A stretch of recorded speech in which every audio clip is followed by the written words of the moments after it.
হাওড়া জেলার নির্মল মাঝি নাম এমএলএ মমতাকে বলছে ওটা আমাদের আল্লাহ। এবারে বলো মমতা কি আল্লাহ? যদি কেউ ওকে সাপোর্ট করে, বিরোধী না করে, তার মানে মেনে নেওয়া হলো না? হলো না।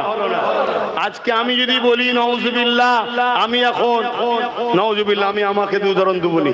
ধরুন কেউ একটা কিছু দাবি করলো, কেউ একটা কিছু দাবি করলো, সে তার যদি বিরোধী না করা হয় তার মানে তাকে সাপোর্ট করা হলো। এখন আবু জেহেল ডাইরেক্ট বলছে না, এখনকার ফেরাউন ডাইরেক্ট বলছে না, অন্য জনকে দিয়ে বলাচ্ছে, কেন পানিটা প্রথম মাপছে। যেমন প্রথমে দুজন মুনাফিক মুসলমানকে দিয়ে বলালো দিল্লি চলে যাও।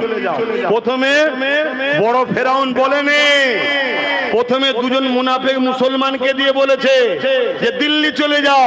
দেখছে কই রিয়াকশন তো হচ্ছে